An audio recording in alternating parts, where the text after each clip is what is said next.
melanated match. It's unexplainable. It's unconditional.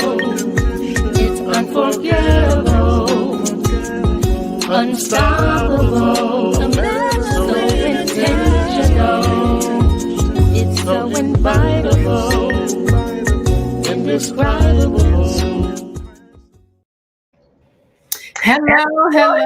Hello, and welcome to his and her perspective. And here at His and Her Perspective, we find common ground to harmonize relationships. And we do that by having conversations that we're going to have, like we're going to have today. How are you doing today, brother? I'm good, sis. I'm good. How are you? You look fabulous. You look lovely. Thank you very much. And so do you. Thank you. Thank you. I appreciate that. How's your week been? It's been good. I've been battling a little bit of a cold, but small things to a giant. I'm good. How's yours? It has been wonderful. Very busy, but good. Oh my God, this little gnat. Uh-oh. Sorry, y'all. Listen, today we're going to talk about I cheated, but it's your fault. Ooh. This is going to be hot, y'all. So if y'all are looking at us right now, make sure that you're clicking the share button. Can't do a watch party, no worries. You can tag everybody, right? Make sure that you are following all of our pages over at all the social media platforms, Vaughn the Love Alchemist, Coach Michelle Monet, and all things relevant at ATR. All social media platforms. Make sure that you're following all of those pages so that you can keep track of what we're doing, when we'll be live, what shows we're going to be putting up, and all that good stuff. So this is going to be hot. I am excited. I have been working on this as we talked about this show and set this up. And so I'm waiting, y'all. Let's see who over here is on. We got Brother Julius tuning in from West Savannah. How you doing? Brother Julius was good. Hey, Desi, how you doing, my sister? My lovely other half. How you doing, beloved? Hey, Yardley from the bakery. My man Yardley always making the donuts. You're going to have to stop by and bring us some, bro. We got your brother over there. Hey, you doing? How you doing, D. Jackson? And bruh. My sister, lovely sister. Good evening to you. Sierra, how you doing, sis? And Ayana. Hey, Ayana. How y'all doing? Thank y'all so much for joining us. Make sure that you all are... Y'all gonna have me fighting this little gnat. Look, you can't have company and do a show.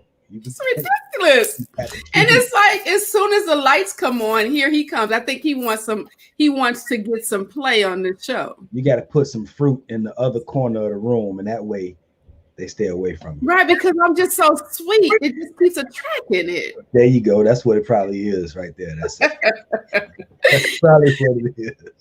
Listen, y'all, we only got one heart on the books up here. What's up? We got all these folk up here. Come on, give us some hearts. Give us some hearts. It's not fair, family. Y'all don't love us no more. Where the love? Where is it? Come on. So listen, this show is also, we talked about Melanated Match, but it is also sponsored by The Conditions of Love, written by Vaughn the Love Alchemist. Go ahead and show your book.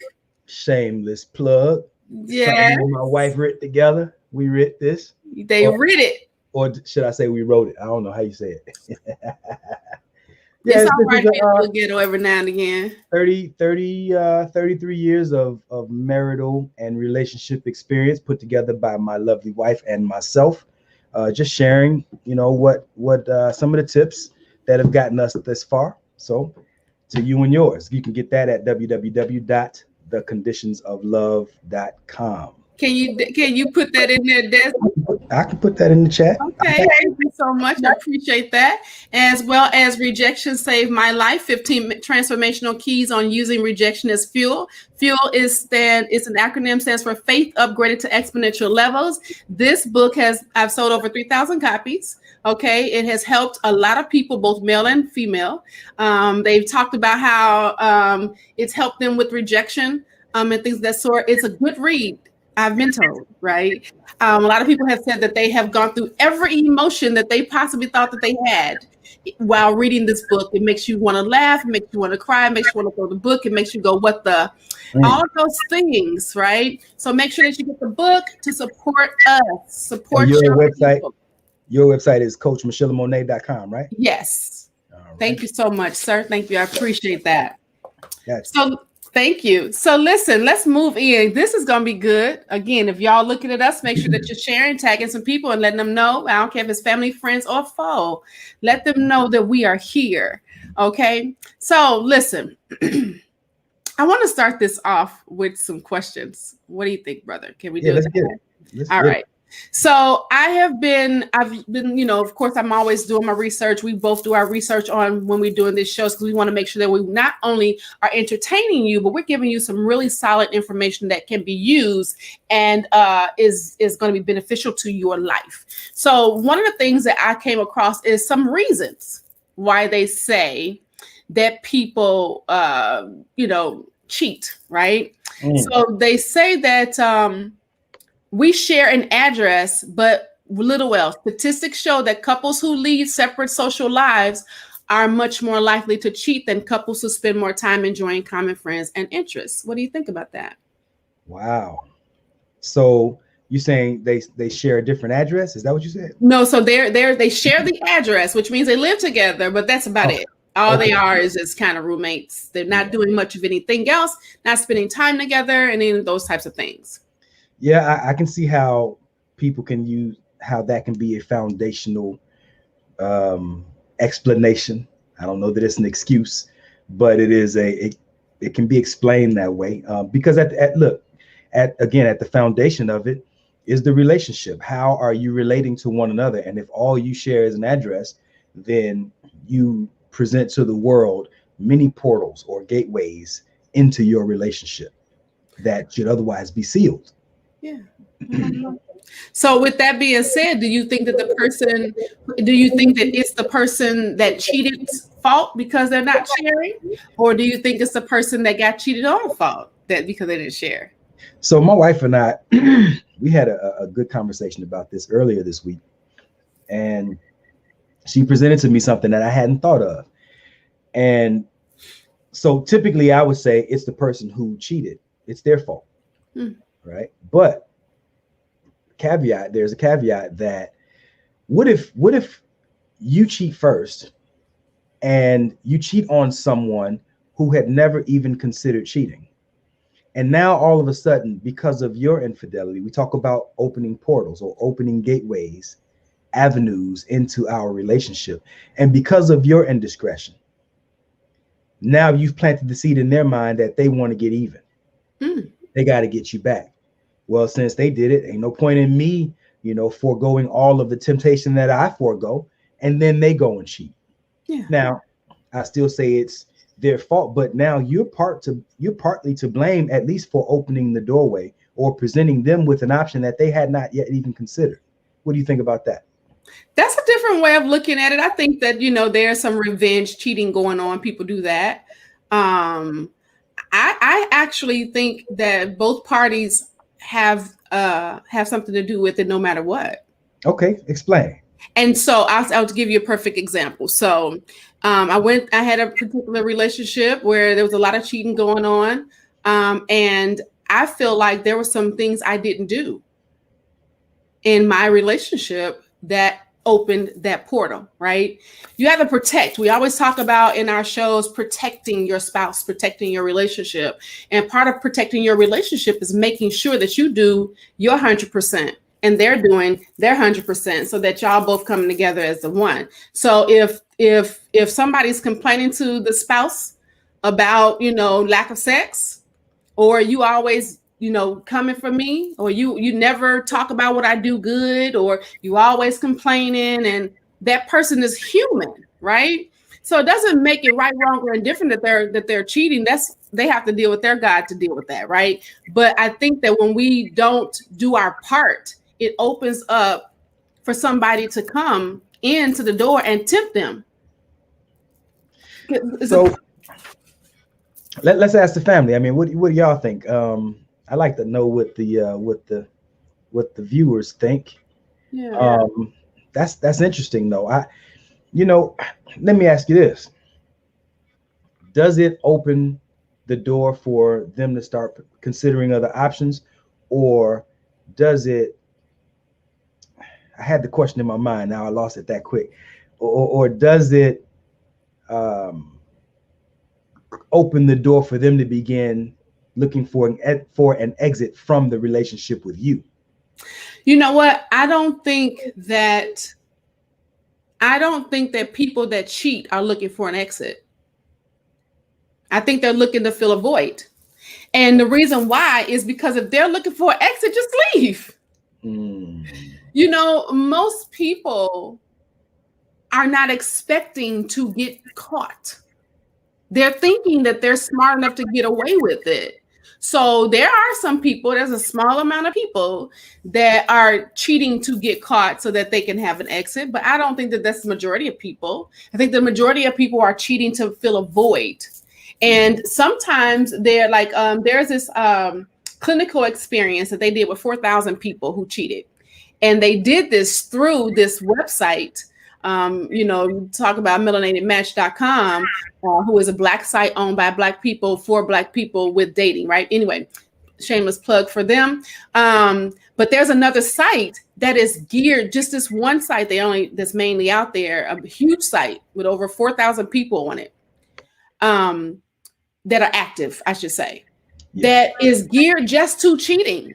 They know that they're getting on there. The people who are on there that are hooking up with them, it's a cheater site. And they say that they did this this survey. And in the survey, they said that it's less likely to be a symptom of a problem and more likely an expansive experience that involves growth, exploration, and transformation. So they're trying they're trying to escape something totally entirely different, to embark upon a misguided and hurtful journey of self-discovery. That sounds like a fancy way of excusing someone's lack of integrity. That's what it sounds like. I mean, that's a lot of $5 words that, you know, you really didn't have to go that far, I don't think. I was like, yeah, I'm gonna have to mention that. What y'all think about that? Because that was the most absurd thing I've ever heard in my life. Yardley says, I think that it is the fault on both parties. For the man, you never establish how and what the requirements of expected behavior were to maintain committed relationship. For the woman, masculine traits, disrespectfulness, disagreeableness, and boredom. What do you think about that? I think he's on to something there. And most people don't. Most people are not walking into the relationship because they think that we're two adults dealing in adultness, and that it's a given that I want respect from you. Most people are not having that conversation. I mean, they expect it, but how many times have you sat down when you met somebody and then you say, you know what, so we're in this relationship and I kind of expect you to respect me. I kind of expect you to be loyal. I don't want you to do this, or that. Because then if they have this conversation, some people look at it like control. Like, you're trying to tell me what to do. I don't need you to tell me how to be in a relationship when we do. We really do. Right? So what do you think about that? Well, so I wanted to follow up with this thing about from the perspective he just shared, that the woman is more likely to cheat. Well, we have different reasons, is what he's presenting here, is that there are different reasons that men may cheat versus reasons that women may cheat. Do you think that there's a line, and here are the reasons that men typically cheat versus these are the reasons that women typically cheat, and boredom being one of those, for instance, that women are more likely to cheat because of boredom than a man is? I think that there are some of them that can kind of go together. I think that there are some reasons that women won't cheat, even though it's happening, i.e. disrespect. So a man could be being disrespected and a woman could be being disrespected, but that doesn't mean she'll step outside of her marriage. Doesn't mean that this is a general thing. I'm just saying that it's possible. So I don't think that he's a long way off. I don't think that I don't think it's the majority, but I think that it happens that way. Yeah. Yeah. Okay. I can smoke a bag of that. Yeah. And you asked me a question, and I what were you asking me? I was asking you what you thought about what he said. Oh, same question to me, huh? Yeah. I think it's easier for a woman to get bored in a sexual relationship than it is for men. And I think this is something that you and I discussed before, where, women have multiple things that they're thinking about, whereas men, we don't take as much to get us ready to go. Women, the temperature in the room has to be right. Is the laundry done? Are the kids quiet enough? Can the kids hear us? Like men, did I get my work done like women have all these different programs that they have to shut down in their mind. And men don't typically have all these different things. Like if we want it, all we know is we want it, and can we close the door? Can we get it in? And whereas I don't think that women typically are that singularly focused on getting it in. Typically, now I know there are exceptions, but I'm saying, what do you think about that? Okay, so I can smoke a bag of that when you go not typical, but it happens. Yeah. Because I think that there are some women who are just highly sexual, and it doesn't have anything to do with what she's thinking about. She's just ready to get it on. Yeah. But then there's some women who feel like, I need my mind clear because they got a lot going on. But I think that much of that has to do with a woman knowing her body sexually. See, a lot of women don't explore their bodies sexually because of things. Say more. Because we have been told that that's wrong. You don't do that. But if you don't explore your own body and know what your body can do or what your body needs, how will you want him to do it? And most times, this is the thing. Nobody's having these uncomfortable conversations to say, hey, babe, so, last week when we were, getting it on, when you was on the left side, down at the bottom, up under there, I didn't like that. Or, you know what, babe, the last time you did that, you brought me to the heavens. Yeah. You know what I'm saying? We're not having those conversations because it sounds like we're telling them what to do. But if you want a long-lasting, healthy sexual relationship with your partner, you better be having the conversations so that they won't find somebody who will tell them what to do. Uncomfortable conversations. Is that? We might need to do a show about that. I think we do. Let me write that down. Yeah, uncomfortable conversations. So and I think it's probably, I don't know. Do you think that family? Let me ask the family. Do you think that men or women are less likely to share these uncomfortable truths? And here's an idea. So what if there's body odor from either one or the other? Because, whatever, right? What if there's a body odor and, this is somebody whose feelings you don't want to hurt, somebody that you really care about or whatever? Who do you think is less likely to say something about the uncomfortable body odor? That's for you, for the family. Go ahead. I think the man is less likely to say it. Why? Because he thinks that the woman is going to be like, oh my God, I can't believe you said that to me. And typically he's right. Typically, right? You tell a dude, a dude do this, you laying here, woman, he do this, come on up. You got a problem. If he ain't down there, or he done went down there once and he ain't went back down, you got a problem. Either you don't taste right or you don't smell right. And most men are not going to say they just ain't going there no more. And so then the woman's trying to figure out why in the world he won't give me, because it's something he didn't like. As you mentioned that, the whole taste factor. And I remember Erykah Badu made a post that went viral, and she said something about, I think it was cranberry juice or something like that can positively or pleasantly affect the taste. You familiar with any of that? Have you heard anything? I've not heard the cranberry juice, but it makes sense because of the acidity, because the vagina is naturally acidic. Okay. So because it's naturally acidic, it's going to, when the semen hits, it's going to mess up the pH balance. Okay. So when that happens, then you're going to have a certain type of smell, right? Which is what we people call the sex smell.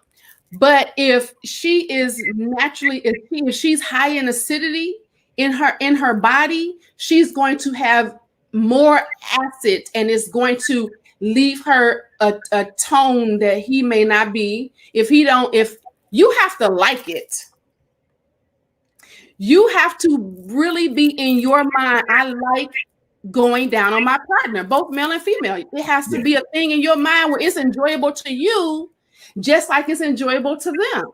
And if you're not, I know we done went off. This is a whole sex conversation, but this has to do with it being your fault. Because if you are not pleasing your partner in any way, shape, or form, you're opening the door of temptation, like Coach Vaughn said earlier. Or if you're presenting a turnoff to your partner. Yep. If you don't smell right, if you scared to range off, right? As my grandmama would say, you got to reach around and range off. Yeah. And now some men don't. He want it pure. He want it purely. That's what it smelled like. I want that. But you have to know what your partner wants, right? Yeah. You know, your partner may not want you tasting like the pineapple juice, because that's another thing. Drink pineapples, eat pineapples, do it frequently. If you know you're about to get it on, you know, y'all planning because y'all busy. That Friday, y'all going out to hook up. By Tuesday, Wednesday, start drinking you some pineapple juice. Eat some pineapples. There it is. They go to secrets. Okay. And you'll be just right, girl. But yeah, so you just have to make sure that you are doing what's necessary to entice your partner and keep somebody else from enticing them. Because there's always temptation out there. There's always temptation. Listen, this they said that it was something about 67%. I'm looking for I got so much stuff on these papers. 67% of people say that they do not cheat because the person they're cheating on is more attractive or better off than the other person. It has nothing to do with the attraction of what the person looks like. It's all about how they make them feel. So this is the person you're saying that they're cheating with? The person that's cheating is not looking for attractions. They're saying that it's not about that person that they're cheating with being finer or better off or more intelligent than the partner that they have. As a matter of fact, when according to this, they say 25% of men said that their mistresses were more interesting. Their mistresses were more interesting too. Opportunistic reasons such as people were hitting on me and the other person was really there for me. Those are reasons. That's only 25%. The other 75% of people are saying that they don't have nothing on their husband or wife or their girl or guy. They did it because it was opportunity. Now there are scenarios to the point that you just made. There are scenarios where if a person doesn't feel good in the relationship, then again, we're talking about gateways, right? Portals, points of entry for the enemy, right? When there's no enemy within, the enemy outside can do no harm. Right? So if you make your man, for instance, feel like less than a man, if he doesn't get that soft landing from his hard reality, and then there's a young lady, maybe a coworker or whatever, and she's always telling, oh, you look so strong, or you so this. She presents him with an element of softness that's missing from home, right? Yeah. She doesn't even have to be as cute as the wife. Yeah. This is the point that you were just making. She doesn't have to. She can be whatever. The wife can be a dime, a 10, and this woman can be a 6, and all of a sudden there's an attraction there, not because she's so great, but because of the void that you're leaving in his life. And I think the same thing might exist in the opposite direction too, where maybe you don't like, as a man, maybe you don't like to talk to your wife as much. Maybe she's had some frustration throughout her day, and she would love to have you just to bend your ear to what it is that she's dealing with, and maybe even get some feedback from you. But you're so consumed with what it is that you're going through, and maybe you don't want to listen because you've heard her stories 1,000 times already. And then this coworker that she has, he just listens so well. And then on top of that, he's funny. He makes her laugh, and all of a sudden, he provides this soft landing from her hard reality, gateways, portals. And I think that what we're missing oftentimes is finding ways that we can be there for each other in ways that we need each other to comfort each other. And I know I sound real soft and mushy, but I'm saying that we have to start finding ways to accommodate what the other person needs from us and what they desire from us, rather than being so caught up in our own thing. And I think that selfishness oftentimes is what opens that gateway. What do you think? I think that's very important, because if people are not paying attention to their spouse, somebody else will pay attention to your spouse or your girlfriend, for dating people that are boyfriend, girlfriend. If your person, your man or your woman is not being paid attention to by you, trust and believe, eventually somebody else will pay attention to them. All they need is one opportunistic moment. Yeah. Y'all know, leave me alone. Y'all know sometimes my tongue get tired. But that's all they need is one. And you will fall into some stuff. You'll be like, oh my goodness, I can't believe that just happened. But it happens. So then why keep it's again, would you walk into your house? You finally got that house that you love so much, you to put all the furniture in it that you just, oh my God, I couldn't wait to get this. And then you walk in the door and leave the door open. Mm-hmm, mm-hmm. Nah, you gonna lock the door. You're gonna put the alarm system on it. You're gonna check all the doors before you go to bed. You checking the windows, make sure that they're locked. Going on vacation, you doing all those types of things. Why is it that we are not protecting our relationships the same way we're protecting everything else? So, as you mentioned, protecting our relationship, right? And I see this comment that John just made. He says, in most cases, men are visual, women are emotional. And so I kind of want to take that in this direction for a second, because that's a common cliche, is what I call it. Mm-hmm. And I want to say that I think that to a large extent that's a misunderstanding. Yeah. Because I think that women are just as visual as men are. Maybe even more. And I remember watching, I think it was Why Did I Get Married? And that scene where Jill Scott, where she was working in the shop with the what's his name, with the brother that she ended up moving on from her husband to, and the camera was panning over his muscles and the sweat, and she just sitting there fantasizing, licking her lips. He talking to her, and she can't hear nothing because she's just so locked in on his physical attraction, right? And I think that men often underestimate just how visual women are. So I'm saying that to say this. We're talking about cheating, right? Yes. Do you think that maintaining our physical appeal for our mate in the relationship, or let me say it this way, the failure to maintain that physical appeal opens a gateway potentially for cheating? I think it opens a gateway. Absolutely. If you looking at your partner 5 years, 3 years, 2 years, 10 years, 20 years, 30 years in, they have changed. And don't get me wrong, we all change, right? Yeah.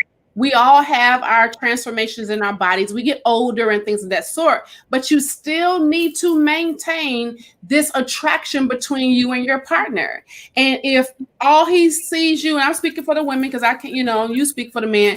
If all he sees you in is a bonnet, or you never change your hair, or he has never seen you dress up in years because you work around the house, or whatever the case may be, you have got to get to the place where he step in the crib and he look at you like, who the heck, what my wife got? Who? He got to do that. And the same thing, because for the women, let me tell you, I am a very visual woman, and that most women I know are.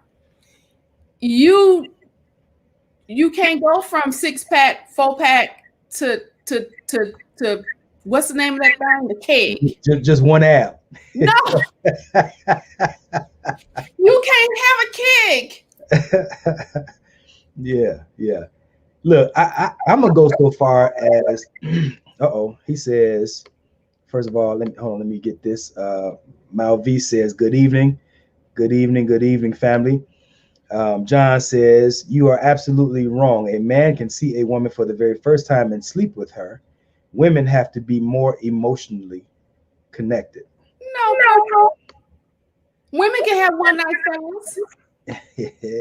How do you think that you having a one night stand with her? You weren't doing it by yourself. Right. If you had a one night stand, so did she. Yeah, good point. And I think that there's this idea that men have a greater ability to smash and dash. But I'm telling you, man, as time has progressed, as society has moved on and women have become more able to fend for themselves, we are starting to see that women are much more like men than I think we're comfortable with. There's not as much difference between us as we like to fantasize about. Now, there are always going to be women who are more reserved and less likely to get physical, but there are more men than we think who are slow or hesitant to get into the physical aspect of it too.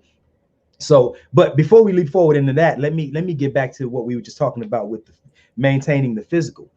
I think somebody might disagree with me when I say this, but I think when you get married, you're asking somebody to be exclusive. You're asking them for exclusive rights to their body and for them to have exclusive rights to your body. You don't want me to touch nobody else. I don't want you to touch nobody else.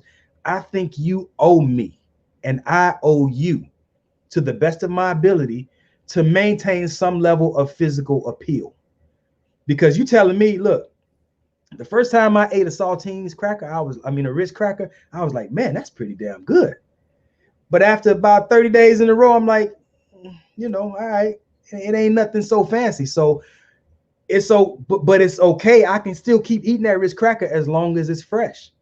But if you leave the wrapper open and it starts to get a little stale over time, I'm equating that Ritz cracker getting stale to the deteriorating physical appeal that we bring to the relationship. So at first I had a six pack.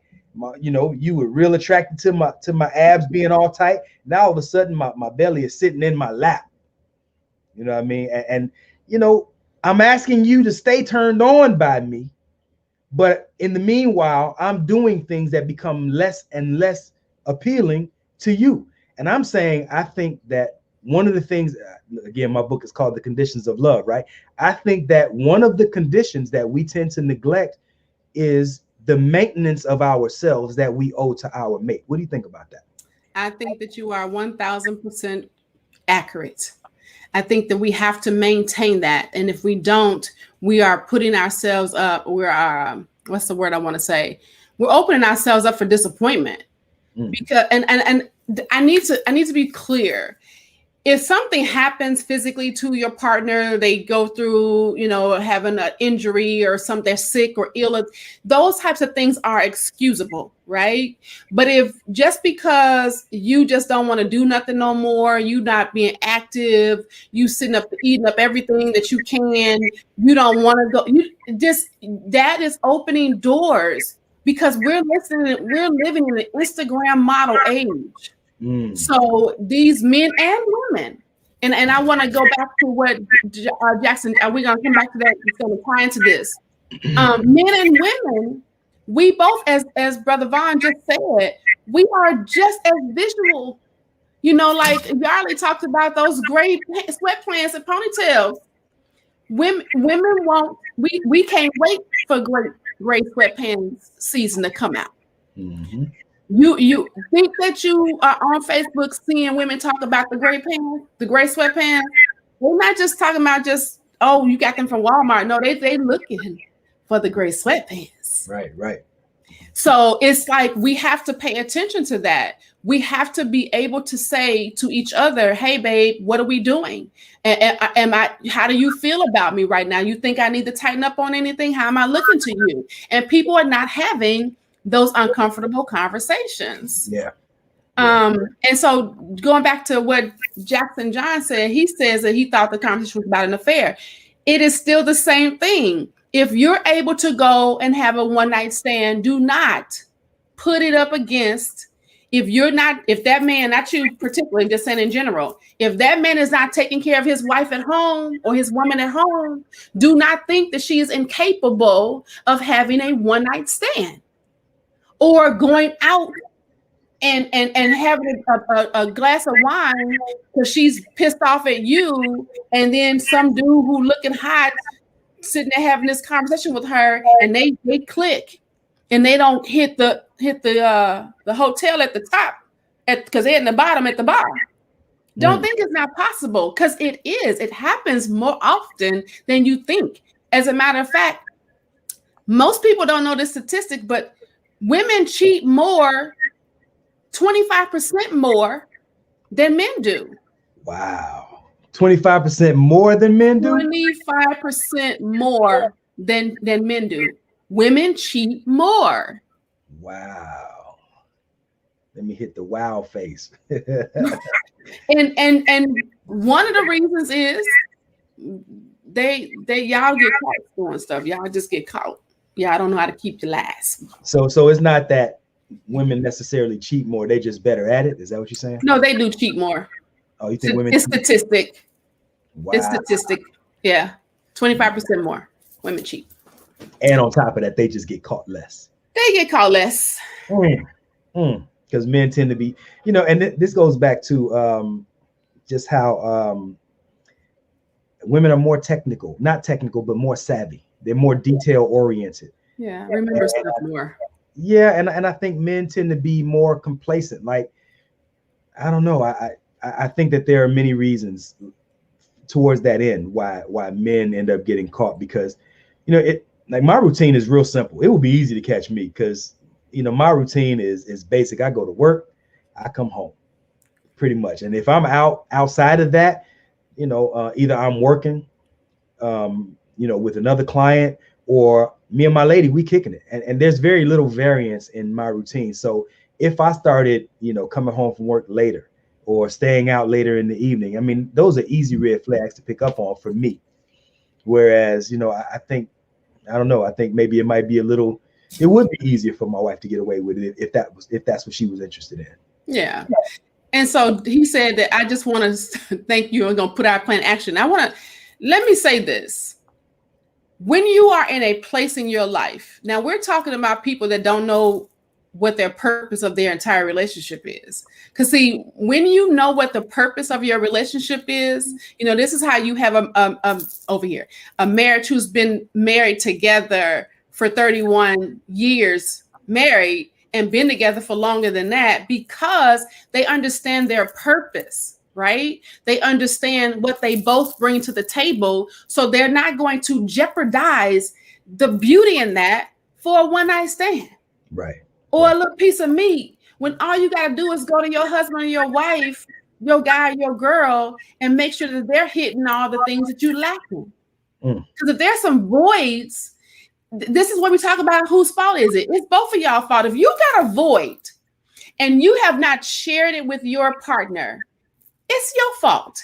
If your partner is sharing their void with you and you keep ignoring them and doing the same thing, making a bigger void, a void, it's your fault. If they go out and they go and fill those things, because you need to be paying attention. Your relationship should have a communicative value that you can go to your partner and say, babe, hey, what am I doing? How am I doing with you? Am I fulfilling everything that you need me to fulfill? Now, here's a caveat. You cannot expect your partner to make you happy if you haven't made yourself happy. Ooh, say more. Say more. Go deeper on that. Because if this is a thing, so many times we have people in relationships where they tell me, I'm not happy. But then when they get out of that relationship, they sitting at home sulking. Why? You're sulking because you don't know yourself. You're sulking because you haven't taken time to do something with you. You don't take yourself out. You don't do anything but the natural things to do. Get your hair and nails done. But how much of your alone time are you spending making yourself happy, building yourself up, knowing who you are? So in case, God forbid, even if your partner or your spouse dies, what would you do with yourself? Who are you outside of Mr. or Mrs.? Who are you outside of that's my man, that's my woman? Who are you? And if you don't know who you are, your partner has no winning chance of figuring it out for you. Now, okay. I love what you just said. Now watch this. I want to, first of all, what the angle is that you're taking is, of course, if both people want something healthy, right? And both people are trying to do the right thing. But there are scenarios where some people just want what they want. They're filled with that lust bug and they got to scratch that itch. And ain't nothing you can do about that. Absolutely. Right. So in those scenarios, if you have somebody they're just as committed to cheating as they are to keeping the marriage. Right. I mean, you can't take responsibility for somebody who wasn't ready to be married. Let me just say it that way. Right. Right. But here's a question. Who's more likely to forgive, men or women? In your experience, in your observation, you coach, you family, who do you think is more likely to forgive in the event that cheating takes place? The thing that I've encountered in my couples that I coach, it's been 50-50. Okay. I've had men that have been cheated on multiple times and they forgiven. And I was like, what? It kind of shocked me too, because before being a coach, I had no idea. So I've experienced 50-50. What about you? Yeah, I've seen more women forgive than men. And I say, and I think there's a reason for that. I think, and I do think that women have ego. I think women are ego driven, but I think when it comes to sex, typically men are simpler, and to the point that somebody made earlier, I think it was Jackson John, maybe, that there are, for a lot of men, it doesn't take much more than, man, she's cute, I hit that. Yeah, I get that. And I think that, and I don't know, maybe there's a lot of primal instinct involved in that. Even though integrity still comes in because, you did make a commitment, but just on a primal level, I think men are quicker to say, hey, you know what? She's cute. And I don't really need anything more than that as a man. And then, we'll go. Whereas women, you typically, maybe you at least got to make her laugh a little bit. Your personality has to be that. A man don't even have to like you and he'll still smash. Yeah. Okay. So women probably not gonna smash a dude that she don't like unless she trying to. Because you said what? So yeah, unless there's some advantage like financial or something. Yeah. But it's possible because she can still do it. So it's not if she is like, okay, well, he gonna do something for me, I'm gonna do something for him, kind of thing. Yeah, that's possible. You can't have a prostitute without knowing that that's possible. Right. There's a certain mindset that has to be taking place in her mind that I'm going to get what I need to get by any means necessary. And if that means emotional support, if that means some financial support, if that just means me getting back at him in my mind, this is the thing that women don't get, though. We only able to do that for so long. Mm-hmm. We can't maintain that. What happens is if a woman tries to maintain the I'm just going to get mine, it takes her out of who she is and she shifts. It is something that happens in her mind, in her being, that takes her out of who she is. She can't maintain that long. Mm. Scientists, or maybe it's biologists, which is still scientists, they say that every sexual partner that a woman has, she keeps his DNA in her for life. And so there's a piece of every man that she's ever been with, which could lead to some of the different emotional, mental, psychological, maybe even confusing things that take place in her mind because of the multiple partners. I don't know that the same thing is true or as impactful with men, but it is an exchange that takes place. The woman is not the only one that's giving and receiving energy here. So I think that even with men, every female that you encounter is a part of your psychological experience. And I don't know that we ever look, they say the subconscious mind never forgets. And so if you have 100 partners, even though there's this idea that men have a higher propensity to smash and dash, still stored in your data bank is that experience, and it contributes to the ultimate being that you show up as today, which could make it more difficult for you to bond or create a harmonious relationship down the line with somebody else. Check this one out. All right. What men do not understand is the more they smash and dash, the less likely they will be confident. It pulls at the confidence, right? It's kind of like a high. So, most people that ever had any type of high, the first time you get high, you like, what was that? Right? And the next time you get high, you're like, it wasn't the same. It wasn't the same. It ain't hit me the same way. It's the same thing. You get with a woman who you've been smashing and dashing all this time, and you can hit it, and you like, I'm the man. One woman come into your life, and she's sitting there like, when we gonna get to the good part? Good part. Your mind is going to be, what happened? So I mean, like, it wasn't good. You're gonna go into this thing trying to redeem yourself. And she may be that type of person to be like, nope, I won this game. You don't get to play again. Wow. It will mess you up. So it's best that for the men who out here smashing and dashing, don't do that, because you will run across your match. She'll come and she'll take you out. I will say that at least to some degree, I don't know. I will say that the fewer partners, in my mind, the fewer partners a man has in his life, the better. Now, there is this encouraging going on that, men should sow their wild oats, right? But I think that, again, the fewer the partners you have in your lifetime, the better, because the more, ideally, if a man can get all of his sexual experiences with one woman, then he has nothing to compare that to. Right. And all he knows is that one source. And I don't know. I kind of think that the more partners you add to that, the more I don't know what's the word I want to say is I think the more confusing it becomes, because you have all these different references, and she don't do it quite like that girl did. And I don't know. I can't help but to think it takes away from what we're ultimately capable of experiencing.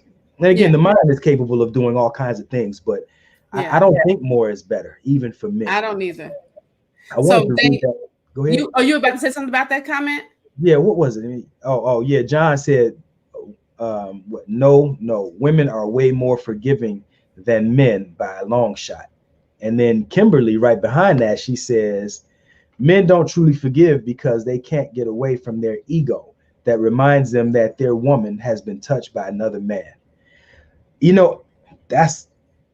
won't say that we're not capable of forgiving, but I think for that reason, it might be more challenging for men to forgive. But I don't know. What do you think? I mean, you mentioned that one of your exes cheated on you before. How much did that mess with your ego? You know what? The thing about it is, I think that what people don't get is that women, like you just said, women have egos too. Let me tell you how this is for a fact that the woman ego is messed up. The first thing she gonna ask you is, who is she and what does she look like? Hmm. And okay, and so do you love her?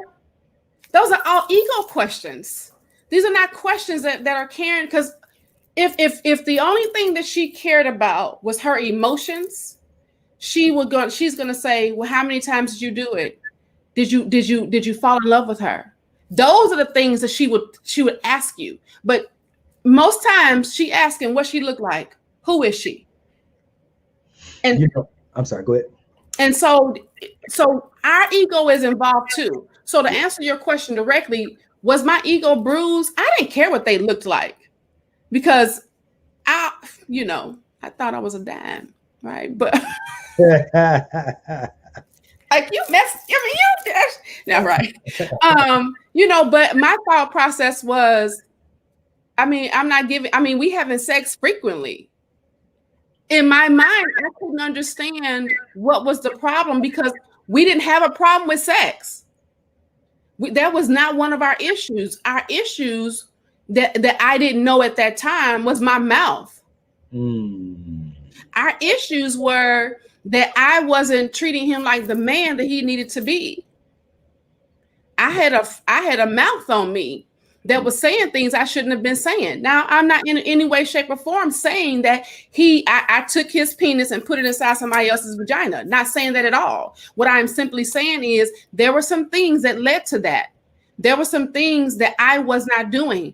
Him buying lingerie, and I wasn't wearing it. But if he buying lingerie and I refuse to wear it because I'm just going, oh no, I'm not doing this because whatever, it's going to leave that door open. So I didn't have that ego situation. Yeah. All I wanted to do and have ever been in every relationship that I've been in, I just want to be loved, and that's the only part that. So what part of my heart didn't I give you? Mm-hmm. Yeah, and I think that. Look, everybody, we talk about basic needs, right? And security is one of our basic human needs. And I think that you threaten when you get caught cheating, it undermines the level of security that a person feels they have in the relationship. So that question of, the woman might ask, is she prettier than me? Did you love her? The man might ask, is he bigger than me? Did he make you scream harder than I? Did he make you? You know what I mean? Did he do it better than I did? These are threatening questions that undermine the level of security that we feel we have, and ultimately, I think that ends up being as big a reason whether or not we're able to handle that part is probably more of what lends to the undoing of the relationship than the actual act itself. Yeah, I think so. Yeah. Danielle said, do women forgive more, or is it because men don't know that she has cheated? I think it happens to be that. Y'all sneaky. Because it's the thing here. I mean, again, and I've heard plenty women say, you did it, so can I. Wow. Yeah, I'm telling you, I as time goes on, as time moves forward, and women become more able to fend for themselves. Because look, there were things that women put up with 50 years ago because they had no other option. They couldn't go out and look, not too long ago, women couldn't even get a bank account without a man's signature. Mm-hmm. So she needed you more so than she might have even wanted you. So that created a scenario where she might have been afraid to cheat because her livelihood literally depended on her maintaining some level of mystique, purity, in the man's eyes. Whereas now it's much more about the relationship. Like if you aren't able to maintain a healthy way of relating, that alone can undermine a relationship because she doesn't need you in that way anymore. Right. So and now I think a lot of men are having a hard time adjusting to that. Yeah. Why can't you be like my grandmama was? Well, that's because I don't need you in the way that my grandmama needed my granddaddy. Come on now. Listen. Here we are. Speaking of what Coach Vaughn just said, there's a whole movement called Black Women Living Luxury Lives. And they are saying, stop talking about what my grandmama did. Stop talking about we chose welfare over you. Stop talking about all these things that happened back in the 60s, because we've created our own narrative. We're living by our own narrative, and you can't measure us up against that because we don't do that. Right. And so you got the same with the MGTOW, the men going their own way. All of these different narratives that happened back in the day, a lot of these younger people, millennials, and even some that are in their 40s are not living by that. They just want to know, are you respecting me? Are you treating me kind? Are you doing right by me? Are you being loyal? Are you doing those types of things? You being honest with me? If you're not doing that, I don't want no parts of it. I'll go live my life and do me. Yeah. You know, so the whole cheating and not recognizing that you have a responsibility in your relationship being whole and harmonious, both parties have 100% responsibility. Yeah. And when you're not taking that, you are letting down your partner. Now, to your point, again, 75 years ago, a woman who was single at 65 years old, or even 50 years old, her very existence was threatened because she couldn't go out there and get it for herself, or it was very difficult for her to do that. And nowadays it's not like that, right? So this idea, so there's this narrative right now that's being pushed, well, you'll die alone, right? That's being pushed as if women today are who their grandmothers were. Right. Our grandmothers were afraid of being alone in the final 25 years, 30 years, even 50 years of their lives because of how hard it was just to maintain a healthy way of living, just to maintain a comfortable life. Now, though, I think to the point that you just made, women living luxury lives, that bag has, a lot of women see that as a substitute for the man. And I think it gets confused because the I don't need a man phenomenon, well, yeah, you don't need a man in the same way that your grandmother did, but at the same time, we are not meant to be alone, right? And so that bag cannot be a healthy substitute for what a man is supposed to offer. And as quiet as it's kept, there are a lot of men who aren't comfortable with the idea of reaching their 50s and 60s alone either. Right. We make it seem like men are so much harder than women, but I'm telling y'all, look, I coach men and I coach women, but my focus is on men. And I'm telling you, the conversations that men have when it's just a one-on-one conversation, when you can get a brother that's willing to be transparent about what he's experiencing, what he's feeling about being alone, it's not very different from, in some ways it's different, but I'm saying at the end of the day, men don't want to be alone any more than women do. And at some point, just going from partner to partner sexually, it's not the move. It's not the business. Right. It's not. And so Yarly say, Yarly says, I believe that saying of sowing his wild oats is taught to men when the life expectancy was 45, and there was a belief that a young man needed to know the feeling of women before he dies. Yeah. And back then, you're talking about where, again, women had fewer options. And so she was more inspired 50 years ago to be a wife than she is now. Again, for the reasons that I already mentioned, if for nothing else, financial security, right? And so it was easier for a man to play in the field for a much longer period of time. He could spend all of his 20s, 30s, and even his 40s and still be like, all right, I'm done now. Let me go find me a wife. Because it's that easy, because there are a whole lot of women out here that are excited to be or inspired to be a wife. And nowadays, it's not quite like that. And I say the longer you wait, even men, the more you jeopardize your chances at finding a healthy, harmonious relationship with a woman. I encourage men to get serious much earlier than they had 2 years ago. And even, I mean, if you look back at it, you go back 75 years, men were serious earlier about getting a wife even then. Yeah, because a lot of these men now that are in my age group, many of them don't even have children. Mm-hmm. And that's because they've chosen to do all these things. And now they're in their 50s talking about that they looking for their rib. Dude, you should have been looking for your rib 20, 30 years ago. Yeah. And so women are looking early on because, you know, typically that's what they play with the dolls, you know, the whole thing, right?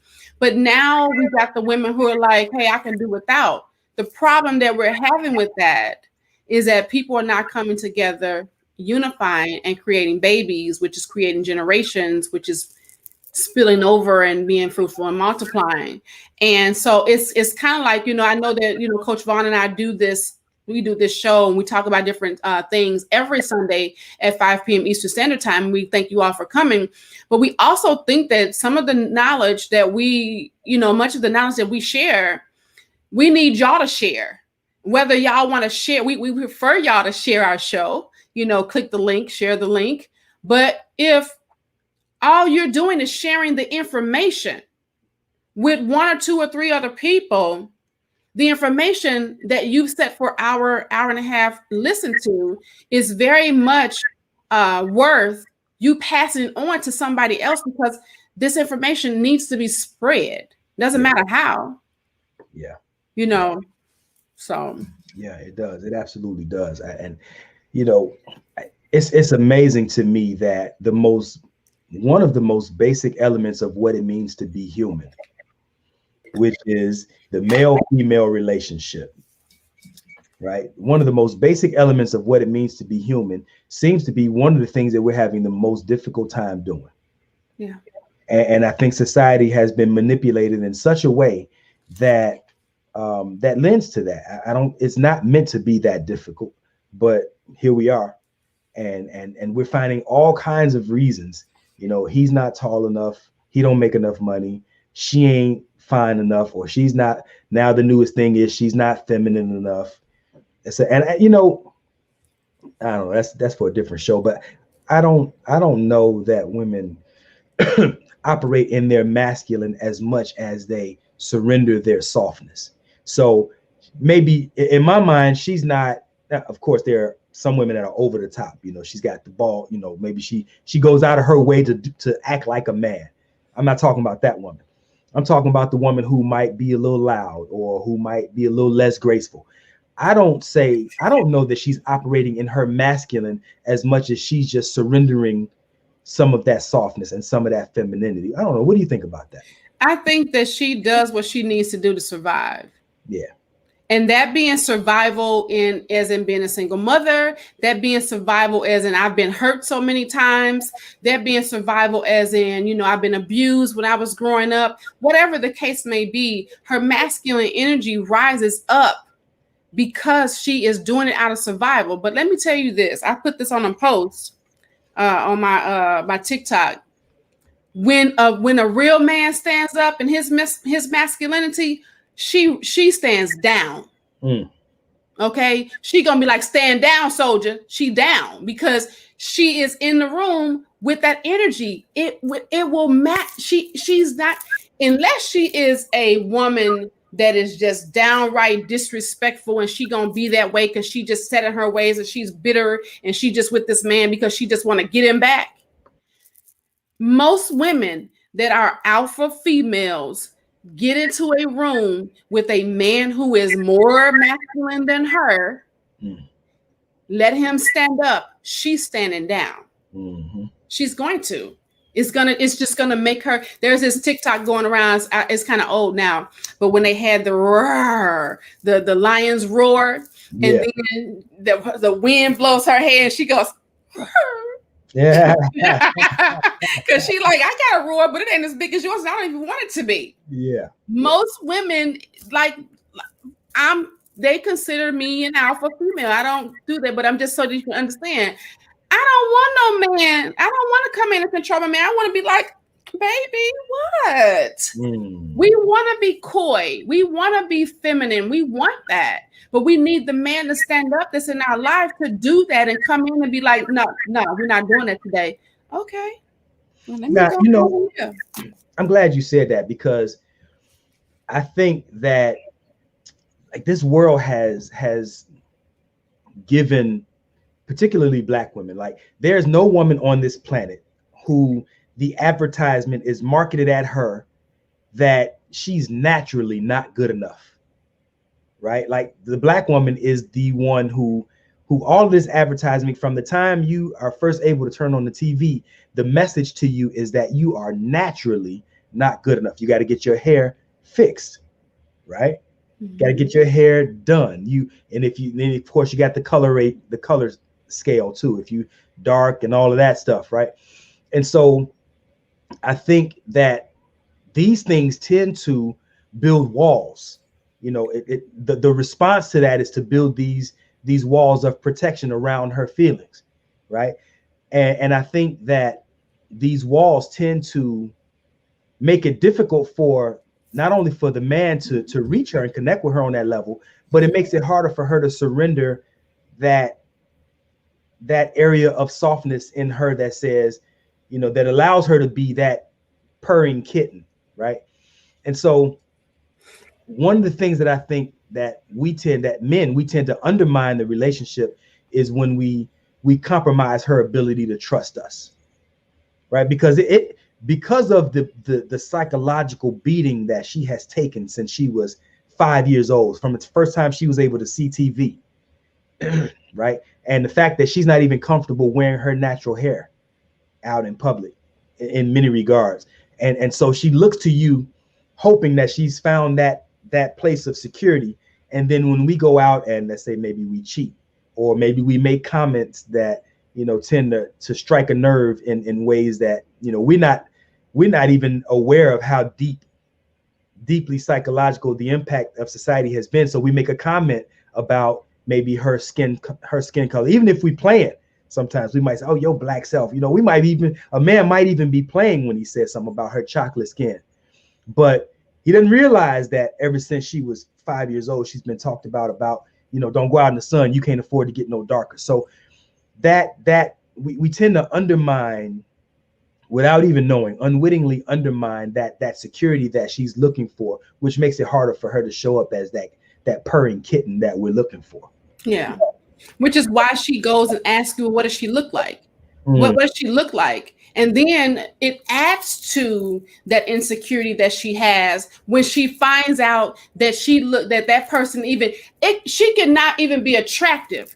But if she has been attacked, like Coach Vaughn says, about she's too dark, or her hair was too short or too kinky, and she found out that you were a light-skinned chick with long hair, oh man, you done messed up her mind some more, because it's going to add to that insecurity. Yeah.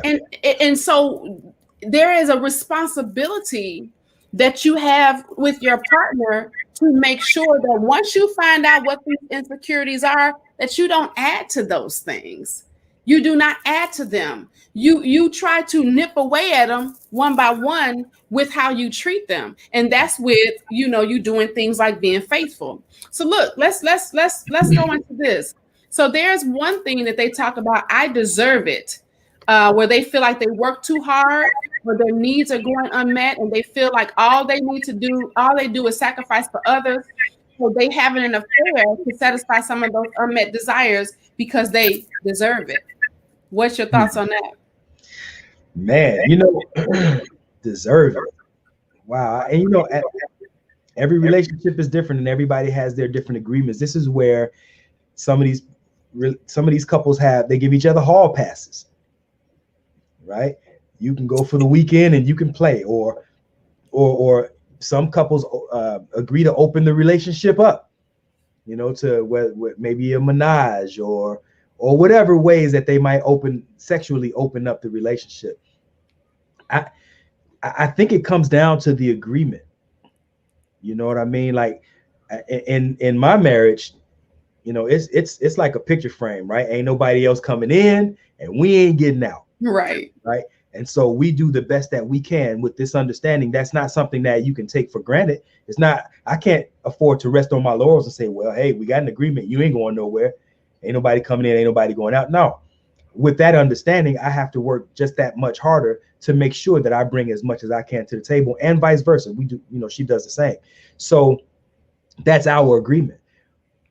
But there are a lot of couples out here, man, where pleasure is the God in their relationship. And so when you open your relationship up like that, hey, be prepared that somebody might come in and pleasure your mate better than you did. And maybe their attachment now becomes that person. I don't know. What do you think? I think that is a dangerous thing to do, that when you open up that portal, and see, that portal can be opened up in just conversations. See, we have to understand the spirit world is more real than what we're looking at today. We looking at each other, and we're on this video, and we're on the TV screen, your phone screen, whatever y'all looking at us right now. But the spirit world is deeper than what you're looking at. So when you have conversations, like I remember in the beginning of one of my marriages, where we would be looking at, he'll look at somebody, be like, dang, I'd be like, she got a fat butt, don't she? We were having these conversations, and unbeknownst to me, I'm letting this door just open and creep on in. And or even I remember having a conversation on my wedding night. You want to have a threesome? Sure. Wow. Didn't understand these doors that were being opened. Yeah. Right? And so we have to pay attention to what we say to our partner, what we allow to be said to us about our partner, what we're allowed to be said to us about our marriages or our relationships. Don't let people say things jokingly. That's no, bro. Don't say that about my wife. No, sis. Don't talk about my husband like that. No, I don't care if it was a joke. Do not do it, because you're opening doors. Because what's the saying? I don't know if you know what I'm talking about. There's a saying, something about if disagreement is agreement, or not disagreeing is agreement, something like that. When somebody doesn't, you never heard that? No, I'm not familiar with that one. Sorry. I'm not trying to cut you. I'm just saying. Look. Listen. You know how when somebody says that when you are a bystander and you're standing there watching the monstrosity happen, you're not doing anything about it, but you're not agreeing or disagreeing. You're just watching it go down. Yeah. You're agreeing with it because you're just allowing it to just. You're not taking a stance. So silence is complicity. There you go. Okay. All right. Is complicity a word? Silence is compliance. How about I say it that way? Okay, we can go with that. Yeah. You have to know that if you're not disagreeing with it, you are agreeing with it. You have to take a stance. Ain't no neutral. No. You're either for it or you're against it. Exactly. And I've never been a fan of dudes making comments about my wife.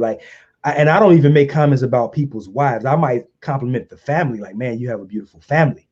But I don't be like, damn, your wife fine. I don't do that. And you ain't gonna do that with me.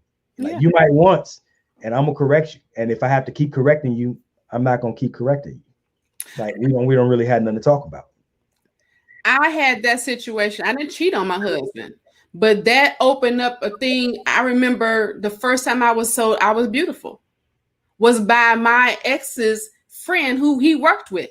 And so he was like, that's not the first time. Yeah. A woman remembers when somebody calls her beautiful. Because sexy, oh, you fine, oh, you hot. We always get that. But when a man looks at a woman and says, oh my God, you are beautiful. Wow. That like permeates her soul. I remember that day. And so what that did was it opened up something in me that was like, I'm missing some things. Now I didn't go cheating because of it, but I started complaining more because I was like, man, how you gonna let your boy call me beautiful when you never did? Right. Hey, they say people might forget what you said, people might forget what you did, but they'll never forget how you made them feel. Nope. and that man made you feel a way that your husband should have made you feel long before that. But you know, and we that's a whole nother conversation too, because a lot of men don't know that they're supposed to adorn their wives and honor their wives with those types of compliments. And I'm saying that to say that opened the door for me now to be mouthy. For me now to complain that you ain't doing, you ain't, and he's over here going, but why you keep telling me what I ain't? And let me just go find somebody who says that I am. So these things, they're like this spinning thing that happens. I always talk about when you swing a stick or you swing a string and you got it around a whole bunch of debris, the more you swing it, the more debris coming up in there. Yeah. So we have to understand that there are so many things, but this is what coaching does, right? Coaching helps you get down to the nitty-gritty of the real issue. It helps you figure that out and go, okay, so now I know why I'm here. Let me move forward and show you how to do this in a different or a more productive way. Yeah. Because you got to find out what that is. Why is it that your wife is complaining to you about the same thing over and over and over and over again? When you feel like it, like man, we should just shut up. Or your husband doing the same thing, because men complain about things too. They just may not do it as often. But if he says something to you more than twice about something, and you still haven't done anything about it, he's gonna shut down on you. Now, you know, you made a great point. You talked about coaching. One thing that we haven't touched on yet is how to save marriages after infidelity has taken place, after cheating has taken place. And there are definitely look, it does matter who you cheated with, and it does matter how it's been done. So if you cheat with a family member or a real close friend, it's going to hit very different than if you cheat with somebody that they don't know. Right? And then how you get down is going to greatly impact the way that it hits too. So if it's something that you slipped up and you're like, damn, I can't believe I did that, and then you trying to move on from it, versus you doing something on an ongoing basis, like every weekend y'all meeting and you doing whatever you're doing, that's going to hit very different than the one and done type of scenario where you, oh man, I can't believe I let myself get in that position. I'm not going to do that again. So can the relationship be saved? Can it be? Is there anything remaining that is salvageable in the relationship? And I think that those are things that we have to begin looking at too, because I don't think that just because somebody cheats that it's necessarily the end of the line for the relationship. What do you think? I don't either. I think that a willing couple can get through anything, but they both parties have to be willing. You know, you got some people in the church who be like, girl, just pray, honey. He gonna come around. If he's not willing, if he has not broken his will to do it and to be, you know what, I'm going cold turkey. I ain't doing that no more. I'm sorry, I've done that. And if he hasn't even come to him or her, let me not say just he, if they have not come to you in such a manner where it's humbled them to where they have been broken in that situation and they are so hurt that they hurt you, that's a sign. Yeah. They're going to do it again. Yeah. Okay. If it's kind of like, I'm sorry, man, I mean, get over it. They're going to do it again. But if it's like, oh my God, I can't believe I hurt you like this. I just, oh my God, we need to do something. I'm so sorry. I mean, like, there's some people that can fake that now. Don't get me wrong, but you need to know who your man or your woman is. Yeah. Okay. But I think, to answer your question, Coach Vaughn, I think that any couple that's willing can get through infidelity. You can work that out, but you got to be willing to go through the things. And can I tell, were you going to ask another question? Because I was going to say what they need to be willing to do. Yeah, go ahead. You, as far as the person that has been the infidel, you've got to be willing to understand, one, that it's not over when you say it's over. It's over when the other party who's been hurt says that they have now gotten to the place. Now, caveat to that, person that has been hurt, you don't get to keep it going forever. You have to put a timeline on it. And people say, well, you can't put a timeline on your heart's hurt. Yes, you can. Yeah, you can. You can make a decision on how long you're going to allow it to hurt. Now you got to go some processes, right? And that decision and that process, I mean, you got to get some help, get some coaching, get somebody to help walk you guys through that. But you cannot 2 years, 3 years be talking about the same thing over and over again. Because I tell my clients all the time, if you're sitting in front of me after the breach, you forgave them. You just don't know how to walk in the forgiveness. Yeah. And there are things that the infidel, as you like to call them, the person who committed the offense, there are things that they have to do, or if I'm speaking to somebody who's done it, you as the person who committed the offense, there are things that you have to do to lay the foundation for them to help them heal, to help them recover. If you still making moves that are suspicious, you know what I mean? You're making it hard for them. And so there's a couple that I'm counseling right now, and he cheated, and she hasn't recovered yet, and he wants her to hurry up and get over it because he's not doing it anymore. Right? Come on now, look, that was 2 years ago, and here we are. I'm not doing it anymore. You get to choose the offense, but you don't get to choose the timeline for their recovery. Right. Right. So again, now the person who got hurt, to the point that Coach Michelle just made, it's an active process. The healing part, that's an active process. You can't be casual about the healing and the recovery. Right. But as the person who committed the offense, you don't get to determine how long is long enough, how long has been long enough. Because again, I just told you, people have deep psychological imprints from when they were very, very young. Who knows what they've been through?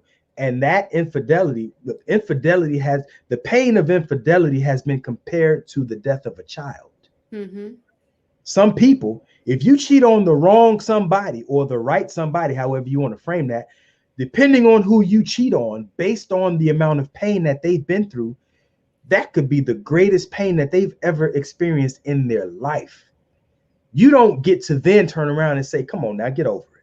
Right. No, you have to look, if you're serious about it, you have to show up with a contrite spirit and help them in that recovery. You got to move different. Come on. There you go right there. You need to expound on the moving of the difference. Yeah, you got to move different. So, if you said you're going to be home by 3, you don't have the luxury of showing up at 4:30 with no explanation, you didn't call, you didn't text, you just showed up a whole hour and a half later, or they've been trying to call you for over an hour and they can't reach you.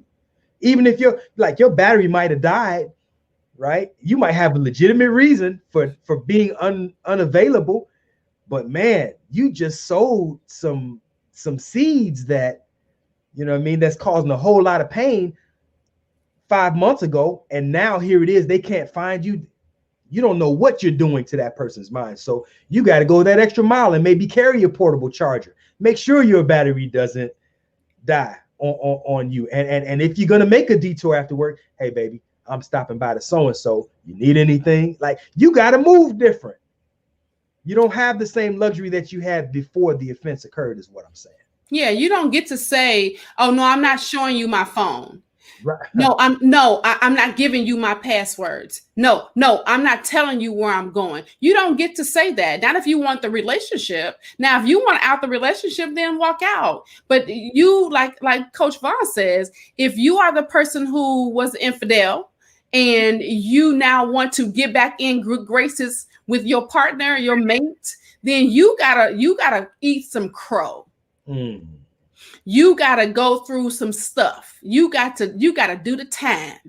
It's like any other punishment, because you punish them, as Coach Vaughn has said, about the whole, you don't know the psychological things that they have now, that you have now attached them to. Because of that, you gotta do some things and make them trust. You gotta rebuild the trust. Trust can be rebuilt, but it takes some hard things. I had a couple who we just talked about the infidelity in their relationship, and I said to them in their consultation, I want you to be aware that one, I'm not the coach, I'm not a therapist, so I'm not going to pussyfoot with you around this.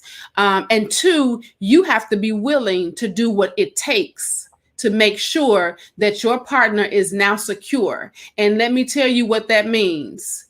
That means you're gonna have to relinquish some of your adulthood. That means you're gonna have to relinquish some of the power you think you got over yourself. Mm. And if you're not willing to do that, then let me know in the door, because I'm going to ask you to do some things that's going to be uncomfortable in order to make sure that this partner feels safe. Yeah. Yeah. How much do you value the relationship is what it comes down to. Really. Yeah. How much you willing to put in? Mm. You willing to take all your chips and move them to the front? If you're not willing to take all your chips and put them on the table and move them to the front, so that when you get ready to roll that dice, you rolling what you need to roll. Yeah. If you're not willing to do that, get out of the situation, because you are every time you go missing 1 minute, you're making that person remunerate everything that has happened. Yeah. And it's not going to be that's not going to be their fault, because they're going to see, I know I shouldn't have let you back. I know I shouldn't have took you back. And all of that stuff is going to come rushing back in their head, and you're going to have to relive everything you went through that you thought that you fixed. Yeah. You're better off erring on the side of caution and maybe sending them too many text messages, maybe checking in more than you think you should, just to make sure, because now it's all about it's as much about establishing a new level of comfort for them as much as anything else. And one of the things that I recommend is that, number one, you get coaching together, right? You need coaching together, because this is a thing that you're going to have to grow through. You're not just going through something, you have to grow through this, because if you don't grow through this, then your relationship will die through this. Yeah. Right? But also the person who has been cheated on, oftentimes they need separate counseling sessions, because there's some individual healing that has to take place that it's harder to do in a one-on-one. They need individual attention based on the pain that they went through. Many times those deep psychological implications, different things that they've been impacted by, they don't always want to reveal that in the couple session, because you remove their desire, or their willingness, I should say, to be vulnerable now, because they don't trust you anymore.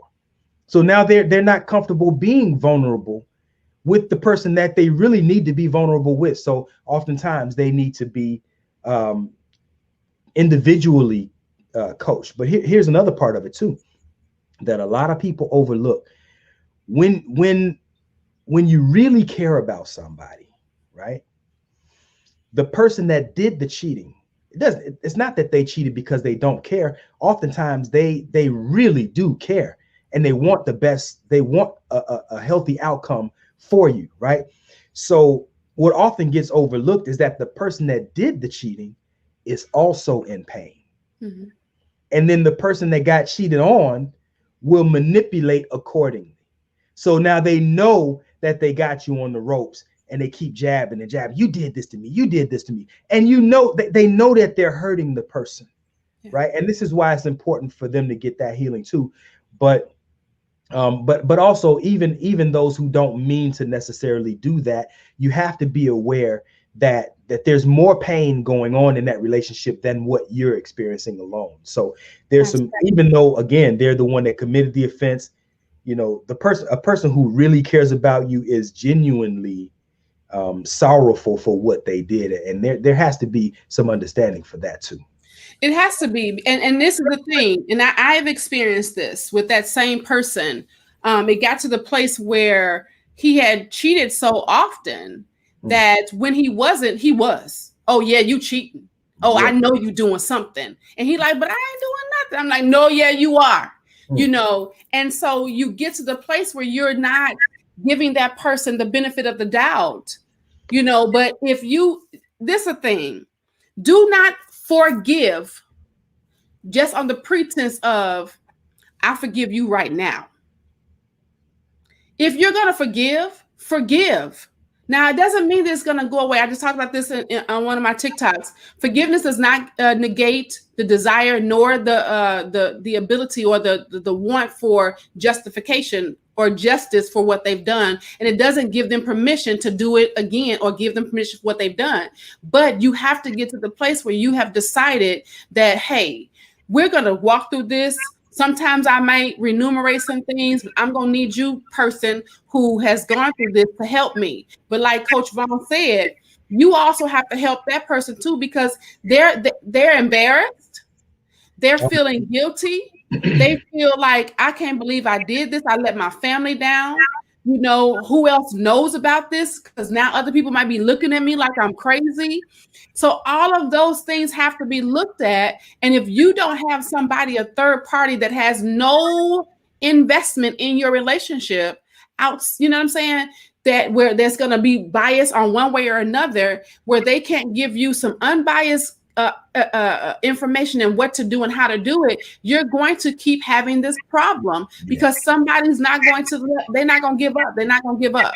They go, as soon as that remuneration hits the fan, somebody else going to say something else. And this is why you do this. You always do this and that. And you just make me sick. And you know, you always think I'm doing something because you always are. You know, just different things like that. So you've got to get some help, and you got to know that you can't do that by yourself sometimes, many times. There's an African proverb that says, once you forgive, you must not reheat their sins for breakfast. That's good. Right. And all that means essentially is that, you know, like we say, stop bringing up old stuff. Yeah. Right? Well, and it doesn't mean that, you know, it goes away. It doesn't mean that you can't talk about it, but don't keep jabbing them with the issue. Like, I mean, particularly if you know that they're trying, they're doing their best to be on the straight and narrow. Right. You know, just because you're in a funky place doesn't mean that you have to bring the mood of the whole relationship down. Right. Here's the other part to the point that you just made. I always forget the name of this law, but essentially what it says is that, so molecules, I'm gonna get a little nerdy on y'all. Y'all know I'm a nerd anyway, right? Molecules behave differently under observation, right? So if you look at a molecule under a microscope, it's behaving differently than when you look away. Right? It's almost as if it knows it's being observed. Wow. So the point is, what the thinker thinks, the prover will prove. Yeah. Right. So to the point that you just made, I ain't even cheating. Yes, you are. I know you're still cheating. Right. So they're cheating, even if they're not cheating, because you're so committed to the idea that they're cheating that you're looking for it. And if you're looking for it, what the thinker thinks, the prover will prove, even if they're not doing anything. So this speaks to the importance of, as the victim, getting that healing that you need so that you can restore what they call homeostasis, right? Get back to that level of being healthy minded so that you can proceed in the relationship. Because otherwise, 10 years down the line, if you never heal, right, you'll keep on reheating their sins for breakfast. Yeah. Just the same thing like when they say what you look for, you find. Same thing. I want to talk about that. So leave that one up. Yeah. This is the thing. 85 to 90% of what you think goes to your perspective. Okay. So if you think that your spouse or your partner is cheating and you find a message or you overhear something, your hearing, your senses, your eyes are going to draw you into that thing that's going to make it look suspicious. But if you step back, you wipe your eyes, clear your mind, you go back and look at that thing again, it's going to look and read something totally different. Yep. You ever read a text message, brother, and you took it, as soon as you read it, you're like, wait, what was that? And then you went back to the text message and it didn't say nothing what you thought it said. Right. And that's because you may be in a hurry, whatever the case may be that made you think something, and then you go back and reread it, you gonna get a whole nother view. It depends on where your mindset is, where you are at that present time, what you're thinking about, where you are, because that's why they tell you do things like make sure that when you go to your partner about anything negative, that you've stepped back from it. You thought about it. Stop. I always tell my clients, be a star. When your emotions are up, be a star. Stop, think, assess, respond, not react. When you stop, step back, think about what happened, assess the situation, then respond, because respond is logical, reacting is emotional to what has happened. You're going to see it in a totally different way. Yeah. You know, I like how you said earlier about, I lost my train of thought. Oh, come on, man. You was about to give me some accolades. You know, I love compliments. It was good too. It'll come back to me. But I was looking at James. Also, in order to get back into good graces with your spouse, you would definitely have to examine and change the influences around you to ensure the temptation doesn't resurface. Breathe. It's the same thing. You can't be a former crackhead and then still hang out the crack house. Mm-hmm. Mm-hmm. You can't be cooking it with the same people that was helping you eat. Yep. I don't even have friends that cheat on their wives. Not that I know of. I mean, if they do it, then, you know, whatever. But I don't hang out with people that get down like that. I don't want that energy around me, really. I mean, I'm really doing my best to maintain something that feels good, that's holistic, that's healthy with my wife. So I don't kick it with people that's, you know, that play in the mud, man, because I don't want to get dirty. Please speak to that, because this is the thing. You know, everybody know how fine me and Vaughn are, right? Everybody know that, right? but the reality of it is, this brother, his wife is a beautiful woman. He is a handsome man. You cannot think that these people are not being hit on at some point in time over 31 years. Somebody that came to them and was like, man, you looking good. Somebody did that. But if you are around other people, other energies that are lending to that, then it will tempt the temptation to get a little bit hotter, which is why you cannot sit back. And if your boy or your girl is bringing around a second party and you know that ain't the main person, that you just gonna sit there and turn the eye. No, you can't do that. You have got to be like, yeah, why is that person in my house and where's your wife?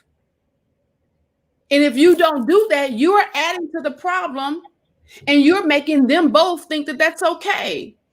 Hey, you gotta say no, can't do it. I'm here. Open the door. That ain't your wife. Y'all can't come in. Close the door. Friends don't let friends drive drunk, right? Exactly. So as part of, if I'm really your friend, you know what I mean, then there's going to be an effort on my part to hold you accountable. Yeah. Right. And so I can't make you do anything. And I'm not necessarily even coming from a judgmental standpoint when I approach you about the situation, or when I dismiss you from my circle. It's not necessarily a judgment. Look, you are where you are. And you know, that's on you. I'm just saying you can't bring that around me. Right. Look, you are the average of the 5 people you spend the most time with. Yeah. Right. This is the law of averages. You are the average of the 5 people that you spend the most time with. What am I saying? I'm saying I don't have the luxury of bringing my numbers down. Right. Life is hard enough without kicking yourself in the nuts. Right?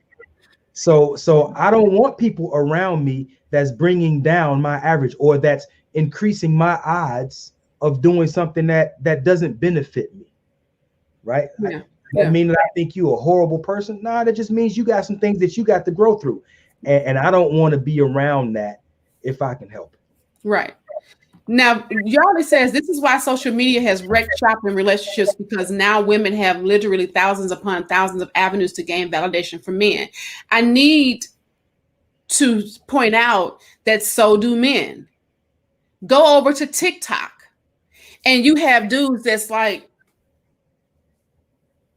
nothing said, but they just in the video with shirts off. Yeah. For what? You think that women ain't sliding up in they little comment section going, do that again with a blue shirt on. Do that again with your leg up. Do that again. these things are happening. So it is not just women or men. Social media, you are absolutely right, Yarly, has wrecked shop in relationships, period, across the board, familial and romantic relationships across the board, because it has created these dynamics and these visuals in our minds that has created these unrealistic expectations of who we're supposed to be. Yeah. It Yeah. just happened. Again, I know Yarley is coming from a, I understand where he's coming from. I get it. In that, but I do want to reiterate that men and women are not as different as people like to think, as people like to promote. And it's not only providing an avenue for women to do more wrong and to get validation. As quiet as it's kept, men are looking for validation too.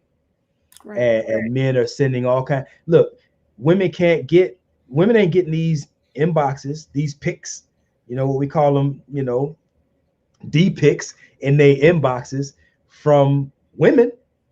They getting flooded by dudes. Men are looking for just as much validation, and men are ruining their relationships by putting these little sneaky comments on females' posts. Yeah, you know what I mean? Loving all her pictures. I ain't saying nothing. I just love the picture. Men are ruining their relationships just as much, if not more, easily as much as women are. So, go ahead. I'm sorry, I didn't mean to cut you off, but we need to talk about that. We need to talk about the fault that it is of the person who is cheating, because they are in situations where they are actively liking people's posts, or like, why in the world? Like, if I get a friend request from a married man and I see his thing say married, but I'm friends with his wife, I go right into his thing to see who his wife is. And if we not friends, then he doesn't get on my page. He does not get to be added as my friend. If he is added, his wife is already my friend, because I feel like that is me being my sister's keeper, to make sure that he ain't in there looking and flipping up my whole thing, liking all my posts. That's ridiculous. No person should be doing that. Man or woman should be on somebody's page and they're married, liking up stuff, because that's opening the door for the temptation that we've been talking about the whole time. Because temptation is one of the things that they say that has caused a lot of cheating. They say 67% of all cheaters who use another social media account to cheat, they say that there are 67% of all cheaters have used another social media account to cheat with, and they did it through Facebook. Yeah. They've had multiple Facebook accounts. Do you know how many people in relationships don't even have their significant other as a friend on their social media? Like, that blows my mind. That does me too. Like, I've seen people that are so cool with their social media, or I should say so transparent, that they actually share social media accounts, husband and wife on one account. And, there are people who have their opinions about what that is. Oh, they must have done some wrong with. I'm not here to speculate. That level of transparency, I think that's kind of fly. You know what I mean? Yeah. And I don't. Yeah. So, but there are people who won't even accept their significant other as a friend on Facebook. That's. What do you think about that? I went through that. I had that point, and it had got to the point where I had decided not to be his friend, because I didn't want to keep seeing the disrespect. I didn't want to see the women constantly talking about how fine he was, or let me rub on that bald head. And I didn't want to see that myself. So I refused to be his friend. Or there's also situations that come up where the wife or the husband is constantly going to the partners or the spouse's social media looking for stuff. So then the partner going, no, we ain't going to be friends because you're looking to pick fights with me. Yep. My daughter did it before I did. There was a woman on my thread one day. I put a picture up, and she made some comments that kind of crossed the line, And my daughter came in, you know, that young generation, boy, they want all the smoke. You know what I mean? And she came in and she said some things before I even did. Mhm. And so I removed the comment and I told the lady, you know, hey, look, you know, you can't do that. That disrespects my wife, blah, blah, blah. And because I think some people have a different idea about what's appropriate versus inappropriate. So I was giving her the benefit of the doubt. And her response was, oh, your wife's so insecure that she came out. Okay, I got to block you. Blocked. You know what I'm saying? I'm not going back and forth with you about none of that. Look, either you're going to come to my page in a way that we deem suitable, or you got to go. Yeah, You know what I absolutely. mean? And And that, this goes to what Brother James was just saying. Question: why are so many men chasing validation from another woman, and at the same time you're calling yourself a man, especially when you're married to someone who validates you daily? see, now what that is, that speaks to the void that's in some people. And so these are things that people are looking to fill externally, Yep. when the only reservoir is an internal one, right? The only person that can fill those voids is you. But again, we're taught to look outside of ourselves for all of our answers. And Yep. so I'm going to measure my level of manhood by how many notches I can put on my bedpost, how many women I can knock down, right? And women are doing it, you know, by their own metrics. But I know a lot of men, you know, as a young man, we look for validation through how many women we can get, and how many women are going to tell me how good I look or how good I am in bed, et cetera, et cetera. So these are things that are more indicative of a need for healing than anything else, because the truest validation comes from within, not outside. Yeah, and that's what Yarley just says. Most of those men chase validation from women because it's easier than building themselves as a man. There you It go. really is. That And that's, I think that it's easier for men and women to build themselves because they don't know how, which is why, because we've been on for an hour and 47 minutes. And this is how you do that. What you do is you find people such as Coach Vaughn and Coach Michelle Monet that will pour into you every Sunday at 5 p.m. Eastern Standard Time. And they spend their life's work in making sure that they build, strengthen, and encourage the people that they encounter. And they offer services that either can be done separately with Coach Vaughn or separately with Coach Michelle Monet or together with the both of them. And they offer programs and encouraging words and all these different things that coaches such as us do to make sure that we teach you how to validate yourself so that you're whole when you get into the relationship, or whole while you're in the relationship. Because ultimately you are a sum of who the person that you attracted to, or the person that you are with, or all those insecurities that you pouring out are things that are happening within yourself. And if you're going to just mirror it until you heal yourself. You're going to keep hurting somebody with the very same things you are hurting with. Let me say that again so that you can get clear what I'm saying.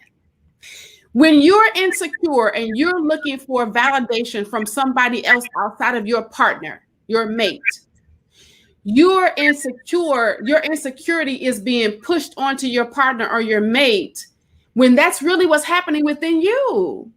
So you're projecting that same pain. I love how Coach Vaughn says, what about the bleeding? Say the quote that you say. Oh yeah, if you don't heal from what hurt you, you'll bleed on people who didn't cut you. This is the same thing with the cheating. When you don't know who you are and you're abusing yourself, but you call it, I'm just going to go ahead and get a nut, or I'm just going to put a couple more notches on my belt, or I'm going to go on and get somebody to show me how good I am today. It is because you're bleeding on the inside. And when you're bleeding on the inside, now you are taking that same thing that you're bleeding with, and now you're cutting somebody else by hurting them. And now you're bleeding all over them and causing them to bleed. And so that they're going to now bleed on you. This is cycle. It's this bloodbath going on. And you've got to get to the place where you are not doing that, where you're healing on the inside, doing what you need to do, you know, getting some coaching individually and together so that you can find out how to relate to one another, and then also how to relate to yourself. Yep. Look, Frederick Douglass said, it's easier to build strong children than to repair broken men. Wow. Right? Easier Wow. to build strong children than to repair broken men. Why am I telling you that? It's because this is a large part of what motivates me to work on couples, right? Because especially couples with children, I'm extremely passionate about helping couples with children to foster a healthy relationship environment, because ultimately the cues on what it takes to maintain a healthy relationship, we get those from our parents, and it's hard to be what you haven't seen. Right. So as children, if we can present for them a picture of what a healthy relationship looks like, then we increase their chances for having a healthy relationship once they reach adulthood. Absolutely. Right? So a large part of, look, man, I don't want to make this too political, but if you just look at the dynamics that are facing Black people, I think at the very foundation of what's causing us to fail, or what's contributing to our failure as a collective, is our inability to maintain. Sorry. It's cool. I'm trying to get your phone. Our inability to, or our great difficulty in maintaining healthy masculine and feminine relationships. Right. And I'm telling you, the best place to foster that is in the home, for our children to grow up seeing what that looks like, so that as they go on, boom, they can replicate that. This is what we're here for, man. I'm telling you, if y'all are struggling, look, I know we got to close out because we're getting at the top now. But if y'all are struggling, man, you got to get some help, whether it's from us individually or us together, or even if it's somebody outside of us, you want to go somewhere else. The point is, we have to work harder at presenting our families, not only our children, but our nieces and nephews, and even other children in the community. They need to start to see what healthy relating between male and female looks like. You might be surprised how many young people have come to me and told me that they have never seen a healthy relationship between a man and a woman. Like the fact that I've been with my wife for 30 plus years, they like, where they do that at? And I'm like, man, that has to become more common, to have couples who are able to maintain and sustain something that, presents a healthier picture. Go ahead, Coach. You're absolutely right. I'm sorry about that. I people don't get, when I first met Vaughn and connected with him, I had never seen anybody my age been together that long. Wow. And I'm 50 years old. At the time we met, I was 48, but I had never seen somebody my age that together that long. And it's just really sad. And so we have to understand that we are not raising babies. We're raising adults to be somebody else's adult husband or wife.